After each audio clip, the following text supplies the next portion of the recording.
All right. I know over on the twits, I said, I'm not talking about DC this weekend unless it's big news. And that's partially true because I think this is kind of big. I think this is a little bit of information that will make some fans not happy. I think in a way it's going to add fuel to the fire to some fans. But there's a report coming out that Warner Brothers is reportedly meddling with James Gunn's DCU. We even have our favorite grifter, Sil Abdul, who made a whole video about it, talking about how they're all hands in with Superman Legacy and not letting James Gunn do what he wants with it. Here's the thing. While yes, DC Studios is its own studio underneath Warner Brothers, Warner Brothers does have a say in many aspects and many things that go on with the studio, just as Disney does with Marvel and Lucasfilm and what have you. The difference between Marvel and DC right now, though, is Marvel has a track record of billion-dollar films, of $800 million, $900 million films. DC does not. Marvel has Kevin Feige at the head, who's been there for the last 15 years in some capacity as the lead of all of this. And he is a big reason why Marvel or the MCU has done as well that it has done. Again, DC does not have that. James Gunn is new in the role, as is Peter Safran. So while Peter Safran and James Gunn are 110% in charge of the DCU, in charge of plotting the course of where the franchise goes, in charge of casting, in charge of, all the intricacies of making a universe successful, that doesn't mean that Warner Brothers isn't going to say, look, this is a multi-million-dollar, billion-dollar franchise. We want to make sure that it's going the right direction. Now, this report is coming from thedirect.com. It says, despite what many fans have thought, it looks as though James Gunn and Peter Safran do not have full power over the DCU, as some has assumed. According to reporting from Variety, things remain unclear on how much control Gunn and Safran have over the superpowered franchise, especially when it comes to streaming content on WB-owned Max streaming service. Unlike their Marvel counterpart, Marvel Studios president Kevin Feige, Warner Brothers and Max remain creatively involved with the DC slate. While Feige remains fairly autonomous atop the Marvel brand, Gunn and Safran's tenure at DC has reportedly been much more collaborative on the TV front. Again, this is not a bad thing. As you can see what happened, we're going to go look at Marvel right now. Look what happened with Daredevil. All that news that has come out over the last week on how Marvel has poorly run their TV division and not handled that well. It makes sense that a TV streaming service, a service that is specialized with TV shows, would have a hand in the creative decisions and ideas that go into a television series or television franchise attached to the DCU. I get it. James Gunn isn't a TV showrunner. He's a director. He's been a producer. He's been a writer. He's got big shoes to fill. This is very different than what he's done in the past. Anybody will tell you. This isn't the same thing as being just the head of a studio. You can't compare Kevin Feige and Kathy Kennedy. Both of them have been great in their tenures as producers and as studio heads to some degree. But Kathy Kennedy's fame and power did not come from running a studio, where Kevin Feige's did. James Gunn's power, fame, and success has not come from running a studio. So sitting there and saying, well, Kevin Feige's gotten to do this, and James Gunn's not getting the same thing, you can't compare that because of all of the success that Kevin Feige has seen in the last 15 years.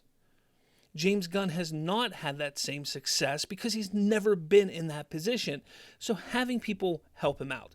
Kevin Feige had the same thing 15 years ago. He wasn't running everything himself. There were people above him, people guiding him, people showing him the ropes. It is what it is. That's how you make it further in business. Again, the fact that people want to sit here and make a big deal out of all of this, and it's just showing how petty and how ignorant fans of this brand are. They just want to rag on Gunn. They just want to rag on Warner Brothers. They want to rag on DC. But if you sit back and start to take a look at everything and start to realize, well, maybe it's not wrong to go this route. Maybe it's not wrong to do this.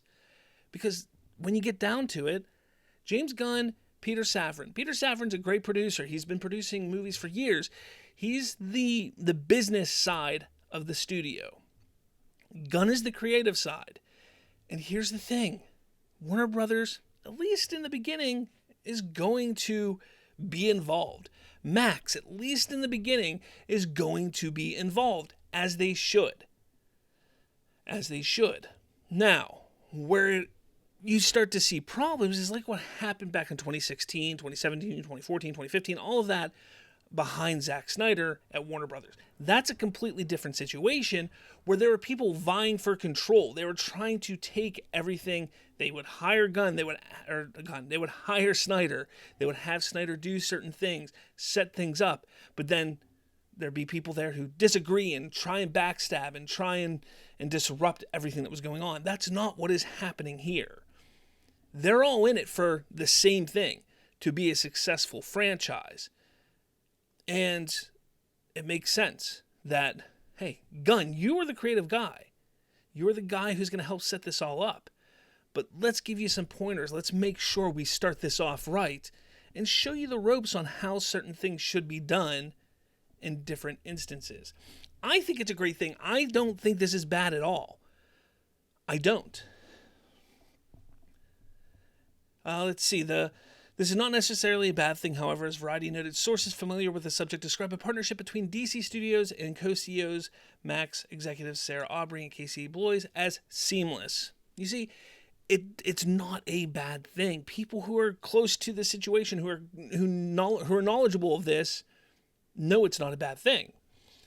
The report seems to contradict Gunn's previous comments when he firmly told fans that DC is separate from Warner Brothers and that the studio would not be meddling with the DCU brain trust.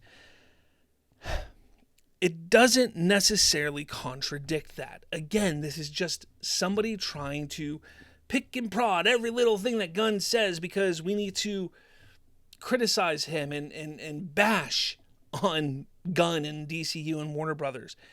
That's not the case. There's no reason to sit there and say that this contradicts anything. From a creative side, absolutely, Warner Brothers isn't meddling. There's a difference between meddling and giving some creative ideas and decisions and nudges. There are definitely differences. Again, meddling, what happened at Warner Brothers 2013, 14, 15, 16, 17. Meddling, bad. You don't want to see that.